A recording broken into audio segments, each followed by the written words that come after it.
So currently तो India में एक ही टॉपिक ट्रेंडिंग पर चल रहा है जो कि है धुरंधर।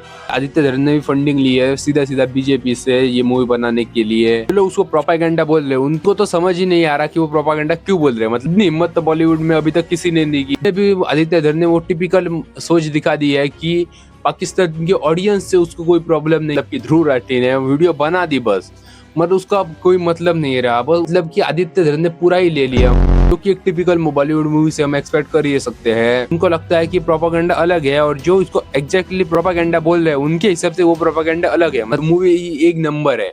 मतलब कि पब्लिक दो हिस्सों में बट चुकी है। एक तो इसको मास्टरपीस, ऑसम या फिर और कुछ कह रहे हैं और दूसरी इसको प्रोपेगेंडा कह रहे हैं। तो इसका एग्जैक्ट सच क्या है हम इस वीडियो में जानेंगे और इसको डिटेल में समझेंगे प्रॉपरली। तो मैं पहले ही बोल देता हूँ कि अगर आपने मूवी अभी तक नहीं देखी तो एक बार पहले देख लो, उसके बाद वीडियो देख लेना, क्योंकि इससे आपको थोड़े से हिंट्स मिल सकते हैं। मैं स्पॉइलर तो बिल्कुल भी नहीं दूंगा, बट हिंट्स मिल सकते हैं और फिर भी आपको देखना है तो आप एक ऑसम सब्सक्राइबर हो और सब्सक्राइब जरूर से कर देना। सो मैंने भी मूवी देखी है। मूवी 3.5 घंटे की है। मूवी अच्छी है और इसकी अब हम दो हिस्सों में डिवाइड हो चुके हैं ऑडियंस, जो आपको पता ही होगा।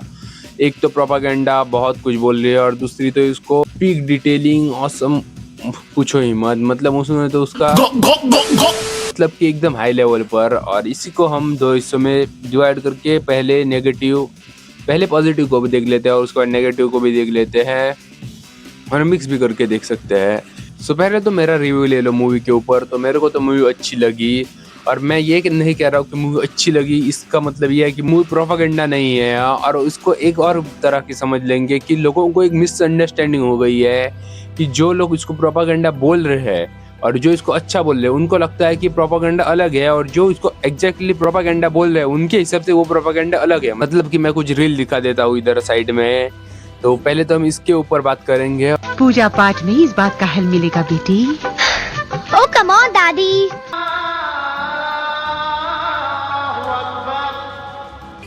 ये क्या है? ओह वाह, न्यूयॉर्क में भिखारी कहाँ से आ गए? हाय रब्बा की हो रहा? असि तो सरस्वती जी की पूजा कर रहे सी। तो सरस्वती जी की पूजा नहीं, सरस्वती जी को टॉर्चर कर रहे हो आप लोग। हाँ? पर सब उसकी बातों में आ गए थे। दादी कम्मो और विमो ने गाना छोड़ के एक नई मुसीबत को गले लगा लिया और सबको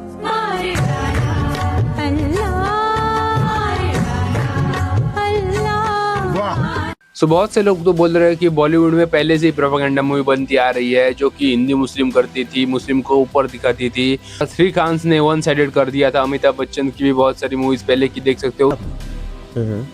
उसने एक आदमी मंदिर की सीढ़ी नहीं चढ़ता, लेकिन 786 कोई चूम के देता है, वो लेकर और उसकी जान भी बचाता है। जिस दिन उसके हाथ से छूट जाता है तो उसको गोली लग जाती है। लेकिन भगवान को बोलता है जिस औरत ने तुम्हारे सामने माथा टेका ये किया, वो मूर्ति को बोल रहा है। उसमें थी और ये बात सही भी है। मैंने भी वो क्लिप्स देख के पता चल जाता है कि प्रोपेगेंडा थी।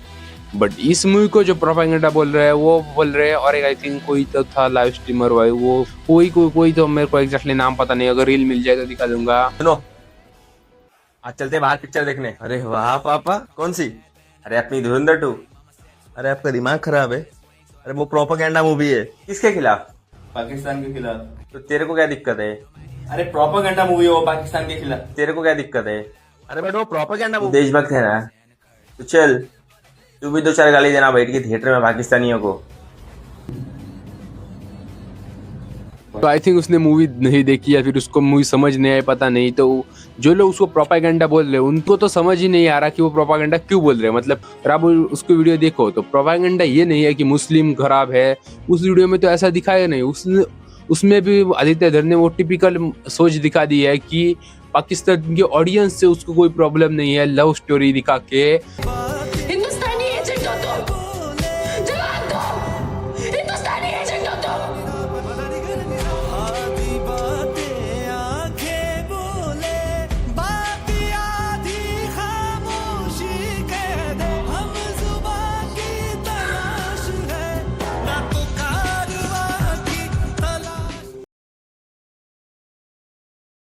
पाकिस्तान की ऑडियंस से कोई दुश्मनी नहीं है, लेकिन बस हमें पाकिस्तान की गवर्नमेंट को मारना है। ऐसे ही बहुत सी बकचोदी मूवी में हो चुकी है, जो कि एक टिपिकल बॉलीवुड मूवी से हम एक्सपेक्ट कर ही सकते हैं। फिर भी लोग इसको प्रोपेगेंडा क्यों बोल रहे हैं? बिकॉज इसमें जो पार्ट्स दिखाए गए, मतलब कि लोगों को प्रॉब्लम पाकिस्तान, जो उसको प्रोपेगेंडा बोल रहे हो उसको पाकिस्तान या फिर मुस्लिम, ऐसा कुछ भी उस मूवी में नहीं दिखाया कि मुस्लिम को हेट कर दो या फिर पाकिस्तान को हेट कर दो, ऐसा कुछ भी नहीं है। बस उसमें प्रोपेगेंडा क्या है पता है? जो उन्होंने दिखाया कि बीजेपी बेस्ट गवर्नमेंट है, मतलब कि आदित्य धर ने पूरा ही ले लिया। मतलब कि वो ऑसम डायरेक्टर है, उसने एक मूवी को बहुत ही फैंटास्टिक वे में दिखाया गया है और बहुत ही पीक डिटेलिंग भी की गई है। बहुत से सीन्स में वो भी हम भी देख सकते हैं। लेकिन 2014 के बाद जो गवर्नमेंट आएगी वो एकदम ही देशभक्त है, वो उससे अच्छा तो कोई है ही नहीं, वो दिखाया गया, उससे लोगों को प्रॉब्लम है और उसी को प्रोपेगेंडा बोले। लेकिन जो सो कॉल्ड अंधभक्त है, उन्होंने समझ लिया क्या है कि ये लोग मुस्लिम को डिफेंड कर रहे हैं या फिर पाकिस्तान को डिफेंड कर रहे हैं, इसलिए इस मूवी को प्रोपेगेंडा बोल रहे हैं। बट उनको क्या लगता है कि इन्होंने पाकिस्तान को हेट कर दिया, इसलिए जो मुस्लिम है उनकी जल रही है। बट प्रॉब्लम क्या है पता है? उन्होंने बीजेपी को वन साइडेड दिखा दिया, मतलब कि उससे पहले की गवर्नमेंट तो फुल्ली करप्ट थी और उसके बाद 2014 के बाद जो गवर्नमेंट आई वो तो बेस्ट है, वो उससे प्रॉब्लम है सभी को। और कहीं ना कहीं मुझे को भी वो बहुत ही खराब लगा, मतलब कि क्लियरली दिखाता है, मोदी के स्पीच दिखा दी है कि मोदी तो एकदम महान आदमी है, वो तो देवता ही है, अंगीन यात्रा, बस वो मंत्र दिखाना बाकी रह गया था, वरना तो उसने पूरा का पूरा मोदी को साइडेड मूवी कर दी थी। और बात करें पॉजिटिव पॉइंट की तो मूवी एकदम औसम है। अगर उस पार्ट्स को कुछ कट करके या फिर जो बिजी का पार्ट है उसको निकाल ले तो मूवी एक नंबर है। कि ध्रुव राठी ने वीडियो बना दी बस, मतलब उसका अब कोई मतलब नहीं रहा, बस उसको तो अब हर चीज को एड कर रहा है, इसलिए अब उसको लोग सीरियस लेना ही छोड़ दिया है।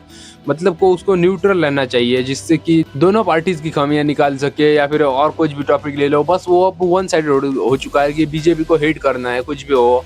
अगर कोई छोटी मोटी चीज है जिससे कि बीजेपी को हेट ना कर सके तो उसको उसने छोड़ देना चाहिए। वॉर के ऊपर भी बीजेपी को थोप दिया, मूवी बना उसको भी बीजेपी के ऊपर थोप दिया, छोटा कुछ हो गया तो उसके ऊपर भी बीजेपी को थोप दिया, मतलब कि जिससे कि ऑडियंस को भी पता चल जाता है कि वो एक वन साइडेड है। उसको देखना, उसका ओपिनियन लेना भी ऑडियंस ठीक नहीं समझ पाते, क्योंकि कांग्रेस, ऐसा नहीं है कि कांग्रेस की गवर्नमेंट इंडिया में नहीं है, बहुत सी स्टेट्स में है, बहुत सी और गवर्नमेंट भी है, उनको तो कभी क्रिटिसाइज नहीं करता है, 1-2 महीने में एक बार करता है, जिससे कि उसका जो इम्पैक्ट था वो बहुत ज्यादा कम हो चुका है लोगों के ऊपर।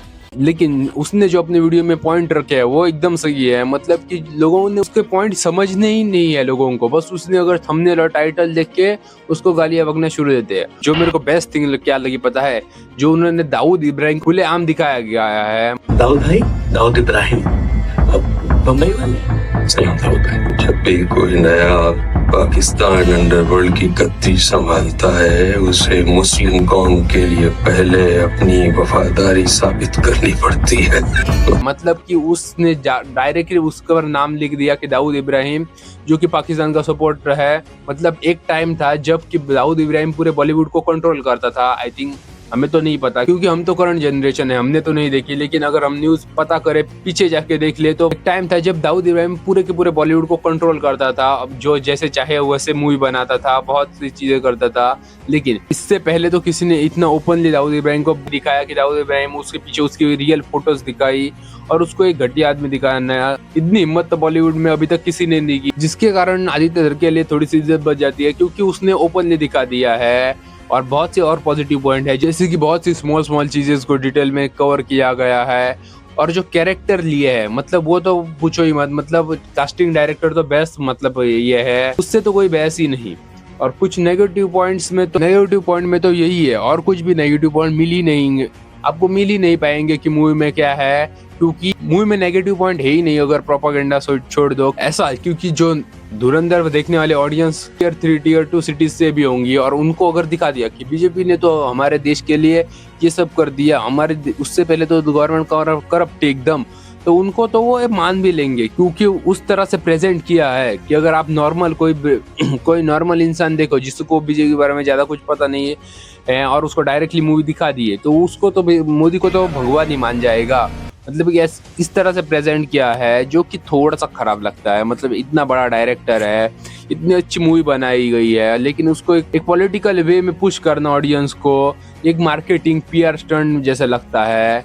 और मैं भी आदित्य धर की तरह क्लियर बोल सकता हूँ कि आदित्य धर ने भी फंडिंग ली है सीधा बीजेपी से ये मूवी बनाने के लिए, और इसमें कोई नहीं है, क्योंकि आपको भी पता चल जाएगा। अगर एक आम नॉर्मल इंसान हो जो दिमाग से सोचता हो तो आपको भी पता चल जाएगा ये चीज़, और आप इससे डिनाई नहीं करोगे। और अगर आपके दिमाग में भूसा भरा है तो आप कमेंट में आके बोल लोगे भाई ये तो नहीं हो सकता, ये कैसे हो गया। So I think that's it for today's video. और आपको वीडियो कैसी लगी जरूर से बता देना कमेंट्स में बता देना। और वीडियो अच्छी लगे तो लाइक शेयर सब्सक्राइब। मिल जाए सुन, bye bye. Yeah, no filter zone, only truth hits the mic. This ain't no news hour, this is my kind of fight. तोड़ देगा screen अगर चाहिए sugar coated lie. मेरा POV on the raw side, feel the fire in the eye. हाँ, सच का flow है, no compromise. Straight up talk, that's the only prize. No filter Aryan, the realest on the rise. No filter Aryan, yeah, that's the vibe.